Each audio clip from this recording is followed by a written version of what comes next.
Meta specifically, certainly testing different ads. You can't just leave the same ads running the entire time. You know, even though Meta has a longer shelf life than TikTok, TikTok says you need to be changing it out every 2 weeks. Yeah. We do every month or two. We try Okay, to because let I was them curious, go like, longer. how long are you Yeah. thinking? Yeah, okay. Well, like a month's not bad. Like that's a lot of time. Yeah. Month's not bad. In Meta, you can let your ads go a little longer Yeah. without them getting stale. Gotcha. But definitely like every quarter. Hi, I'm Josh Owen. As the owner of a video marketing company in New Orleans, I've been on the quest to learn everything I can about marketing. Everyone has a different style, different strategy, and a different experience. Is there a wrong way to do it? A right way to do it? Let's find out together as we make marketing make sense. What's up, everybody? Welcome to another fantastic episode of Make Marketing Make Sense. I'm here with Kayla Morrison, the founder of Krewe Media. Hello. Fantastic company, fantastic person. Thank you. Love to have you in. And you are a ads genius, I've heard. Thank with you. Digital ads. Wow, thank you so much. But today, we're going to talk about meta ads with e-commerce. And I know that's a big part of what you do and what you know. So all you e-commerce people out there, listen up, because this is going to be a good little tidbit we're going to talk about here. So, to start with, tell me about your experience with meta ads and e-commerce businesses with meta ads, just to kind of give them a frame of reference.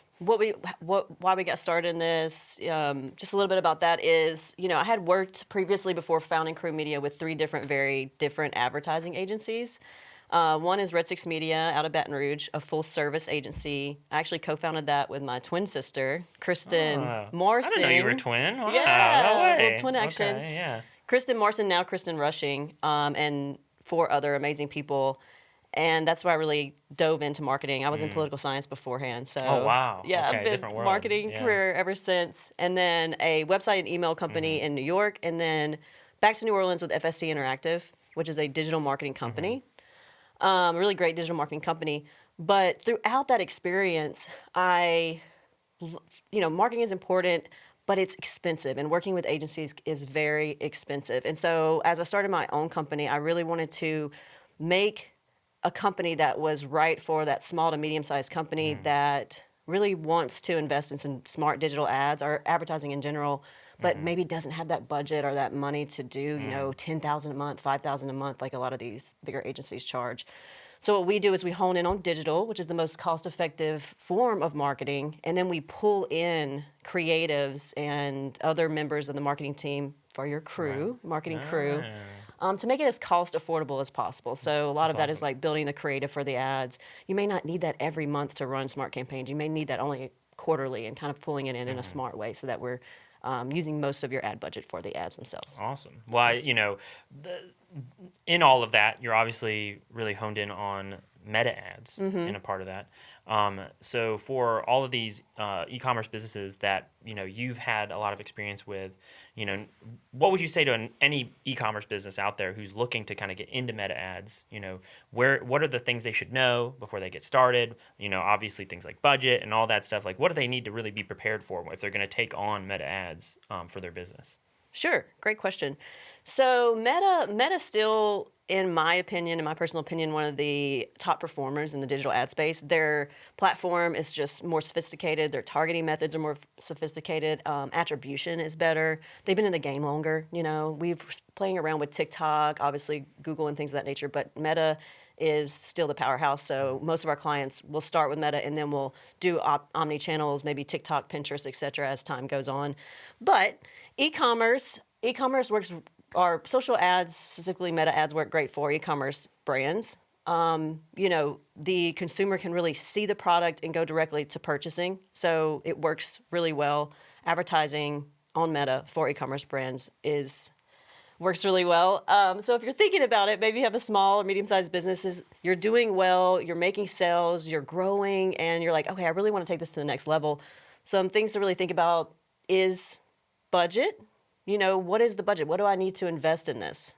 So the simple answer to that is, very matter of fact, is for a small geo region, like let's say you just want to market in one city, you need at least a $550 to $750 a month ad budget just going toward those ads, feeding that ads platform. So certainly that needs to be in the budget. And then perhaps more to like make the ads as needed and maybe some management fees, etc. But for sure, that type of budget. You also need to think about creative, right? Every single business is different. Every single owner or marketing team is different. Perhaps you're doing some really great organic videos, or you're really great at being a creator. So you can look at some of your highest performing organic posts and you can say, okay, this might be a very good ad, right? Right. Or maybe you're not so good at those things. So you need to like invest in a graphic designer, or bringing on a creator, or bringing on a agency even to start making those ads.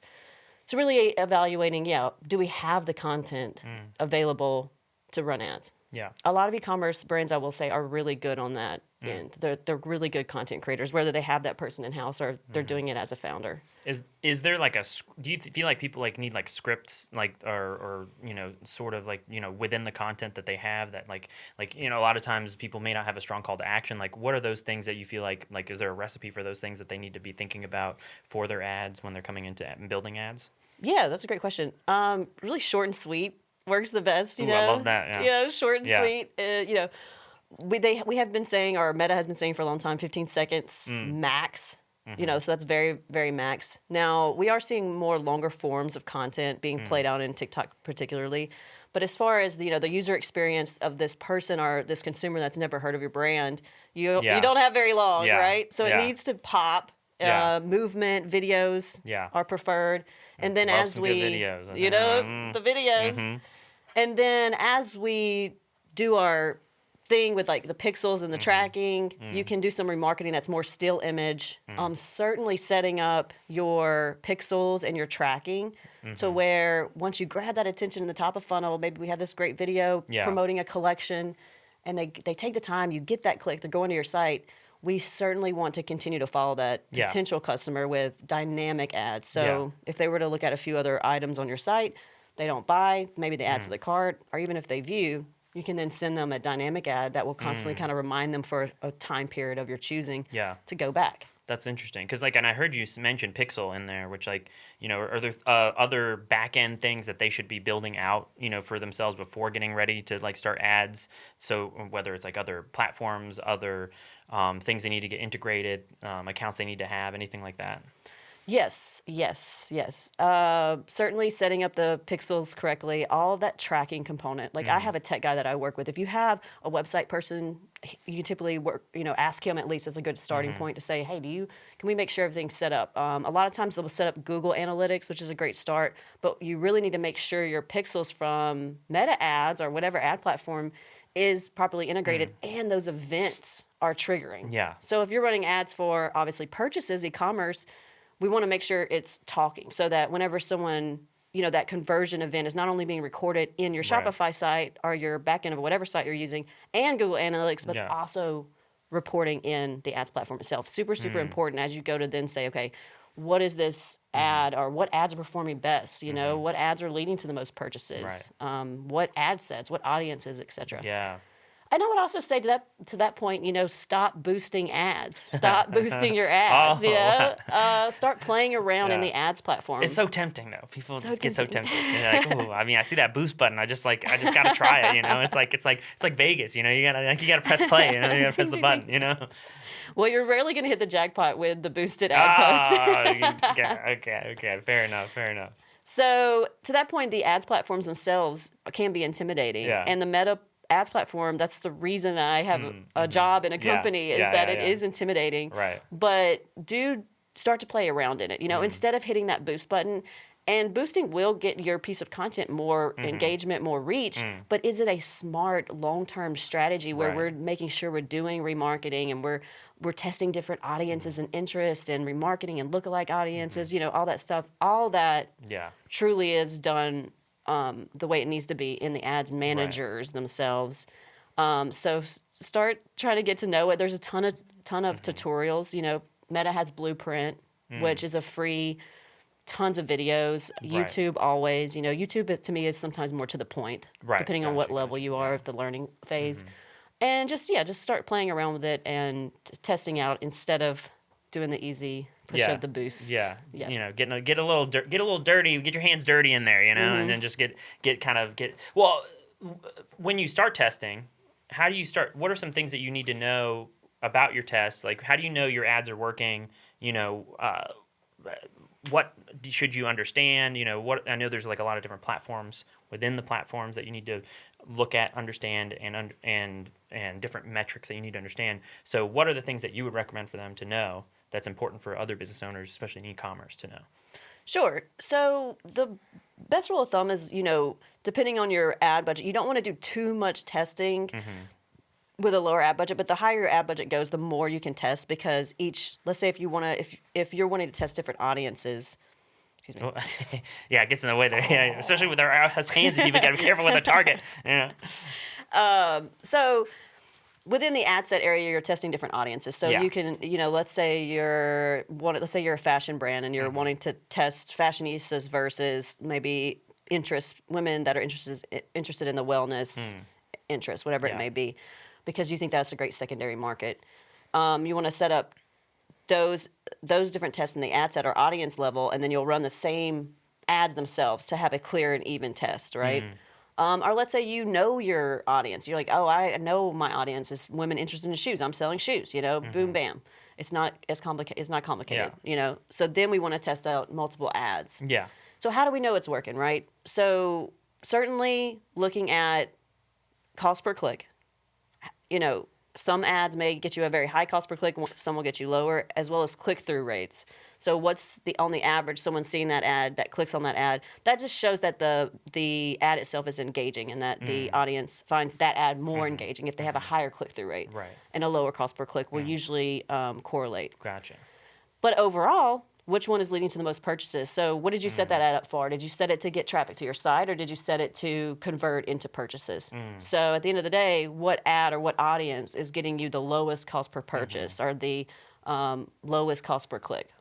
I will recommend, as you're starting out, to start with top of funnel. That's what I was just about to ask. Like, a lot of businesses, I think they get kind of lost in there's so many different areas that you can say, like, buy my stuff. The temptation is like, buy my stuff now. I need sales. But like, is that the best thing to just go straight for the jugular, or do you need to like, kind of figure out what is your best call to action there? Yeah, great question, because there's experts, other strategists like myself, that will say, skip the traffic, go direct to to the sales objective. And my experience, we've found that if you go straight to the sales objective, you're going to be paying a very high cost per click. If you're in a very new ads platform, your cost per click is going to be pretty high if you start with the sales objective or purchase objective, our goal, let's say. So I really recommend really warming up your ads platform for a couple months and understanding that you're going to be spending for traffic. Brand awareness, reach. I say traffic, still let's get people to the site. Right. Let's build that data. Let's let the platform take its time to understand, okay, which audience types are most clicking, and then doing its data, gathering its data to learn more about what's more engaging, what audiences are best for you. And then the more you let that data build up, the more time you let that data build up, then you insert those sales campaigns with the objective of purchases. Right. You're going to get a lower cost per click than if you just kind of launched it right off the gate. Right, because I almost wonder too, and this is just something I've been thinking about while what you're saying too, is hopefully your website is pretty well established, well optimized for people that want to purchase whatever you're selling, so that getting them to the website is a huge win, because that's where they're going to make their purchasing decision. So, make the easier sell, which is just go to our website, rather than like, buy my thing right here, click it, buy it, Is that kind of like almost what you're suggesting in that sense? Yeah. Yes, certainly. But I mean, at the end of the day, we do want more purchases, so it is an important, we don't want just a lot more traffic to the site. We do want that to convert. Right. It's just simply trying to, again, if you launch with a sales objective, you're going to be facing a high cost per click. So gotcha. So I would just recommend almost like, warming are up. you almost saying too, like, then we should swap over to, like, you kind of like morph your ads over time? Exactly. To fit That's exactly right. Yeah. Yeah. So we may even start warming that sales campaign up second month, third month, but we'll slowly start to funnel in money. Yeah. And yes, the more time we give the audience build up, the better those sales campaigns will work. Yeah, totally. Gotcha. And, e-commerce, it is also about low barrier to entry with these ads. I find I've been doing this with Krewe Media 4 years now with my other agency or the other agency I worked with, so I guess 6 years doing digital ads specifically, you know. Deep in there at this Deep, point. Yeah. So I find that, you know, the lower cost per entry, the better of these, at least social media ads. So what that means is, even if you're a luxury brand, like a high-end jewelry company, you know, what is a service line or a lower barrier to entry that we can really get people invested in your brand?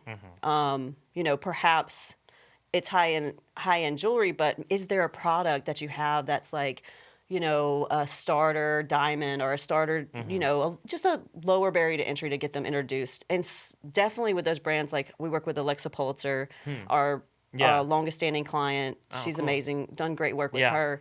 You know, she has very fun cup, napkin, stationery products that range from, you know, $10 to $15 a pop.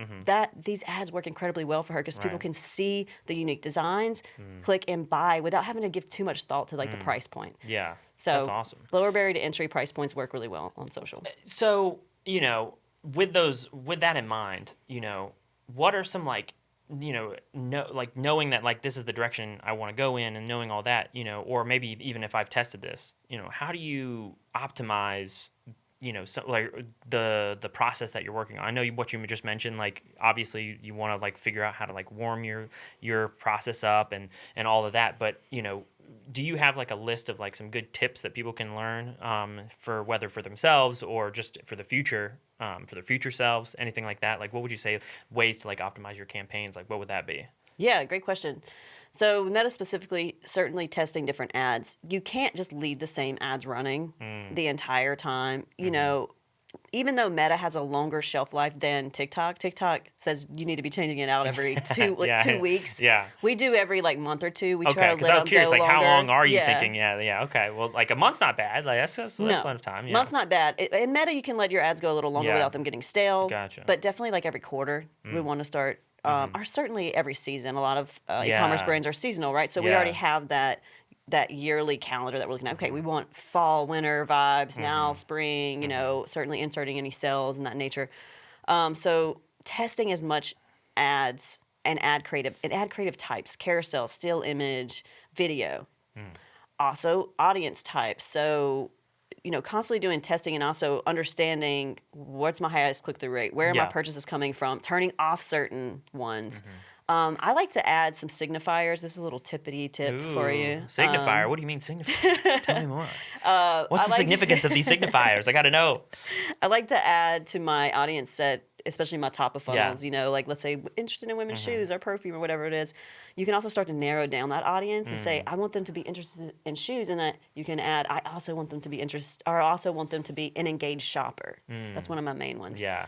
And what that means is they're going to send the ad to people that not only like women's shoes, but that also buy online, that have also purchased something online relatively recently. I forgot. I didn't even know you could track that. Yeah, that's pretty wild. Because So that's why I never get these ads. Because I'm not buying women's shoes. So, God dang it.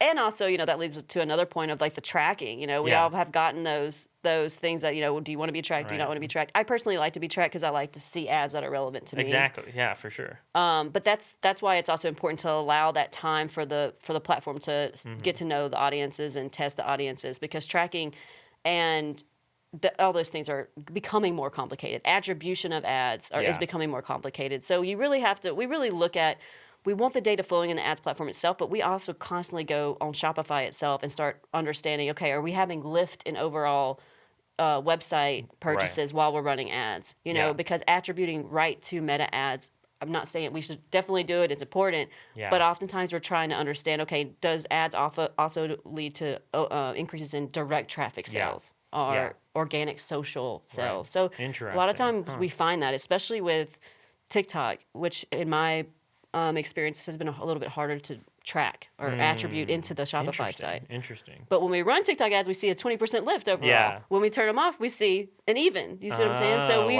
proven that these ads are leading to a 20% increase in sales. It's a little scary, but it definitely works. You know, it's like we don't know necessarily, but I mean, TikTok is a force to be reckoned with for sure. So that's awesome. Unfortunately, it's not as clean and crisp as marketers as we like it to be. But we certainly are going to prepare, and we're going to look at data from analytics to the site to the ads platform platforms themselves to really That's understand what's going on. And Man. it can be complicated, and it can take a lot of digging into the Yeah. data.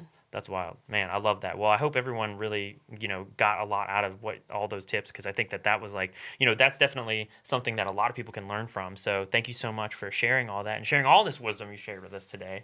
But my question too is, where can people find Kayla and Krewe Media online and in the web sphere? Sure. KreweMediaCompany.com and at Krewe Media on Instagram. We're mostly on Instagram. Yeah, Nice. at Krewe Media. Shoot me a direct message. We'll go. I check that. Get right in there. Yeah. Yeah. All right. If you need help with your meta ads, contact Kayla right now. Thanks, Yeah. Josh. Hell yeah. Well, awesome. Well, thanks so much, Kayla, for joining me, and it's been a fantastic episode. Yeah, thanks, buddy. Yeah. Appreciate look you. at that. All right, we're getting a handshake in there. That's what I like. Handshake for the next one. I'll see y'all later. All right. Bam. Bam, bam, bam.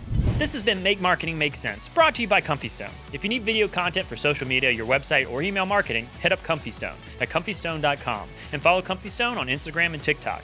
Thanks for watching, and we'll see you on the next one.